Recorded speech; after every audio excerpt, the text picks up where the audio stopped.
On the morning of February 4, 1983, Karen Ann Carpenter, lead vocalist, drummer, and lead sister of the pop duo The Carpenters, went into cardiac arrest at approximately 8:50 a.m. in the family home in Downey, California, and was pronounced dead at Downey Community Hospital an hour later at 9:51 that morning.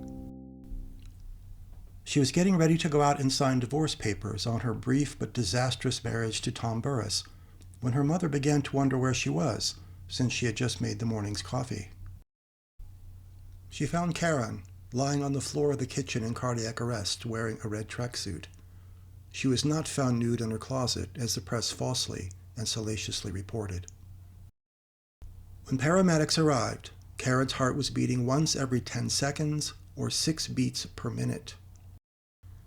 Her hospital report suggested the cause of immediate death was hypersmolar coma, a condition based on blood sugar levels greater than 600 milligrams per deciliter. Karen's blood sugar was 1,110 milligrams per deciliter, almost twice the diagnostic level and more than 10 times average. The conclusion that she died from complications from anorexia nervosa is medically sound, but only partially correct. To begin with, her domineering mother Agnes adored her brother Richard and didn't pretend otherwise. Agnes was dismissive of Karen and was stingy in showing her love, even when challenged, saying, "They just didn't do things like that." But for Richard, it was another story. As a child piano prodigy, Richard came first and last in the Carpenter household.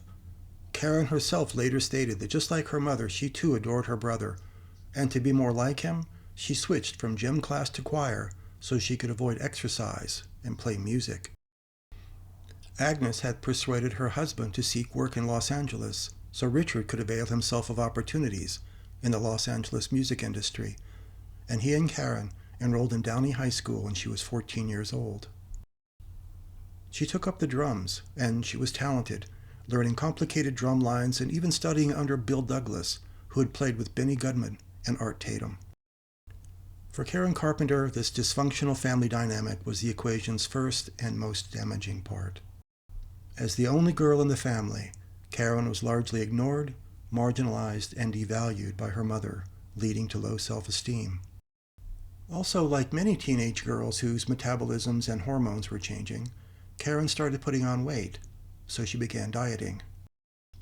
Through dieting, she successfully brought her weight down from 145 to 120 pounds, which is an ideal weight for her height, but this weight loss also marked the beginning of her fatal obsession with her body image. Beginning with low self-esteem, brought on by the family dynamic occasioned by her mother, Karen found control through dieting.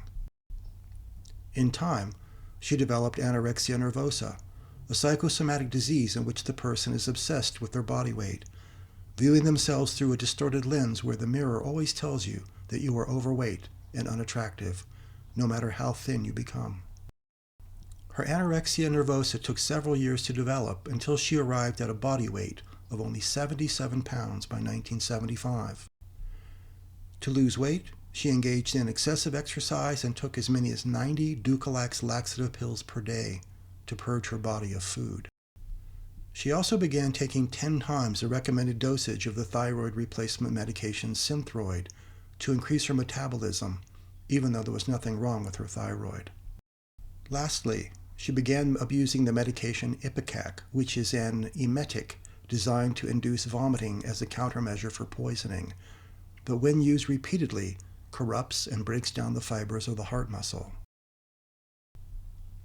Karen at last admitted to herself and her family that she had a problem, and began receiving professional therapy in New York for her anorexia, but she continued losing weight until she was at last admitted to Lennox Hill Hospital, where she was placed on an intravenous prenatal nutritional supplement.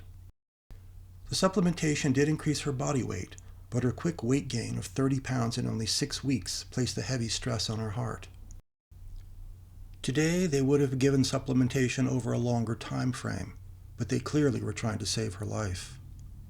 Having gained weight and believing herself cured, she abandoned her therapy against the advice of her therapist and returned to Los Angeles to work on a new album. From a body weight of only 77 pounds in 1975, her autopsy report stated that she weighed 108 pounds at the time of her death in 1983, almost the exact weight she reached while in New York. Karen was in fact correct. She was cured of her anorexia, since she maintained a stable body weight for the remainder of her life, and according to her therapist, no longer engaged in any of her previous anorexic behaviors. The exact cause of death listed on the autopsy report was imaging cardiotoxicity, a rare but fatal side effect from the overuse of syrup of Ipecac to induce vomiting, heart failure as a consequence of anorexia, and cachexia, a complex syndrome associated with an underlying illness causing muscle loss that is not entirely reversed with nutritional supplementation.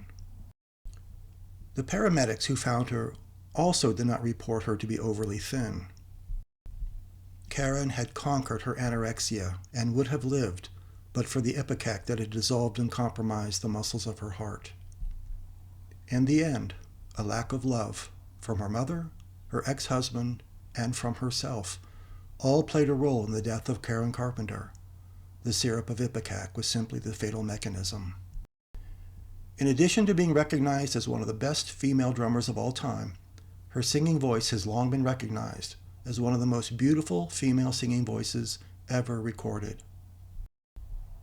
Her final song, titled Now, was like most of her work, recorded in one take.